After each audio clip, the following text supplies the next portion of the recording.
नमस्कार साथियों, मेरा नाम है अजय मौर्य और स्वागत है आप लोगों का गुरुकुल स्टडी अड्डा में। साथियों, आज मैं आप लोगों के लिए कक्षा 6 हिंदी का प्रश्न अभ्यास तथा भाषा की बात लेकर के आया हूं। तो साथियों, आज का हमारा जो पाठ है पाठ 17 और पाठ का नाम है बादल चले गए वे।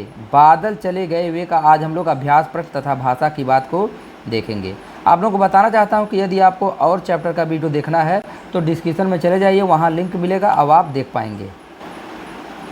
तो यहाँ देख लीजिए, पहला प्रश्न आपके समक्ष है, निम्नलिखित पद्यांशों का भाव स्पष्ट कीजिए। निम्नलिखित पद्यांशों का भाव स्पष्ट कीजिए। तो यहाँ देखिए, पहला जो पद्यांश है, दुख सुख डाट डाट डाट चले गए वे। दुख सुख डाट डाट डाट चले गए वे।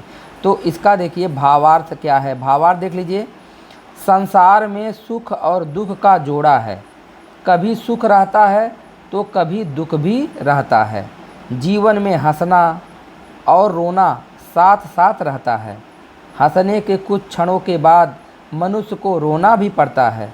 मनुष्य का जीवन संसार में सागर की लहरों के समान लहराता रहता है। जिस प्रकार अतिथि कुछ समय ठहर कर फिर चला जाता है, उसी प्रकार ये बादल रूपी दुख भी दूर हो जाते हैं।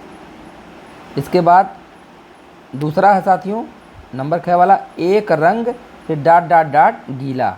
तो इसका भावार्थ देख लीजिए, आकाश का रंग अब नीला हो गया है, धरती का रंग पीला और हरा हो गया है। अर्थात खेतों में सरसों और फसलों में पीलापन और हरियाली दिखाई दे रही है। सर्दी की सुबह सुंदर और प्रकाशवान हो गई है।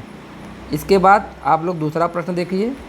दूसरा प्रश्न कह रहा है कि निम्नलिखित का आशय स्पष्ट कीजिए। रंग चुराया, चित्त चुराया, श्याम सजीला, नवल तरंगी। आंसर देखिए, शब्द और उनका आशय इस प्रकार है। रंग दिखाया का अर्थ है चमत्कार दिखाया। चित्त चुराया का अर्थ है जी चुराया। श्याम सजीला का अर्थ है श्याम रंग से सजा हुआ। नवल तरंगी का अर्थ है नया लहराता हुआ।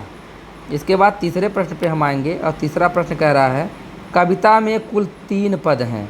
तीनों पदों के तुकांत शब्दों को अलग अलग जोड़ा बनाकर लिखिए।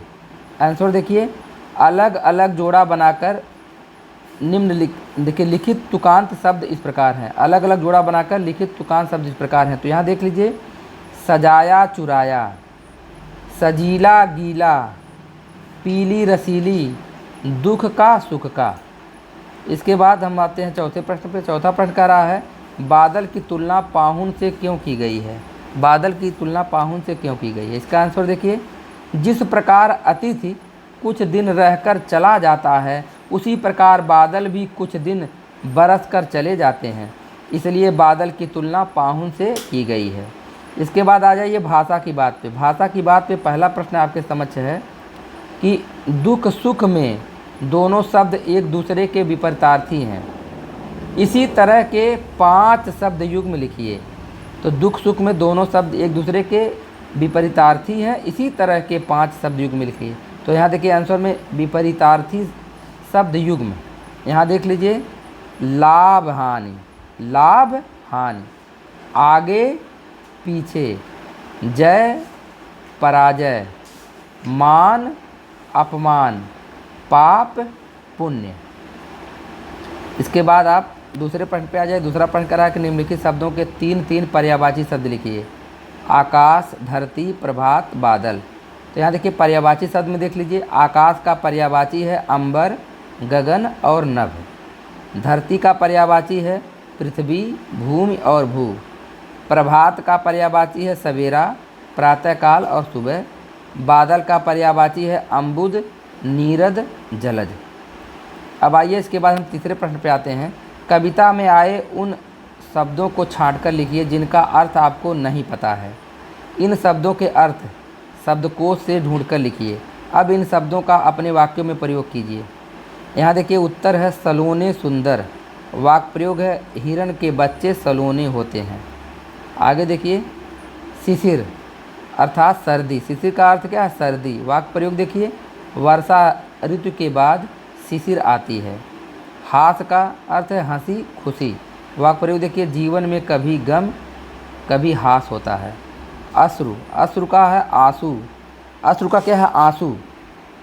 वाक्य प्रयोग देखिए, दुखी बानर के बच्चों को देखकर मेरे अश्रु आ गए। पाहुन, पाहुन का अर्थ है अतिथि। वाक्य प्रयोग देखिए, शीत ऋतु में भारत में पाहुन पक्षी शरण लेने आते हैं। शीत ऋतु में भारत में पाहुन पक्षी शरण लेने आते हैं। इन्हें भी जाने, इन्हें भी जाने। तो इस पाठ के जो रचयिता है कौन है, त्रिलोचन। तो यहाँ देखिए, त्रिलोचन का जन्म 20 अगस्त सन 1917 ईस्वी को सुल्तानपुर उत्तर प्रदेश में हुआ था। इनका वास्तविक नाम वासुदेव सिंह है। हिंदी की आधुनिक प्रगतिशील कविता में त्रिलोचन का स्थान बहुत महत्वपूर्ण है। धरती, गुलाब और बुलबुल, दिगंत, ताप के ताए हुए दिन शब्द इस जनपद का कवि हूँ। अर्धान तुम्हें सौंपती हूँ, चैती आदि आपके काव्य संग्रह हैं। सन 2007 में इनका देहावसान हो गया। तो इसी तरह से वीडियो समाप्त हो रहा है। वीडियो पसंद आया हो तो लाइक कीजिए, और ऐसे ही यूजफुल वीडियो अगर आप पाना चाहते हैं तो चैनल को सब्सक्राइब करके बेल आइकन को भी प्रेस कर दीजिएगा। अगर और चैप्टर का वीडियो देखना हो तो डिस्क्रिप्शन में जाइए, वहाँ लिंक मिलेगा। धन्यवाद।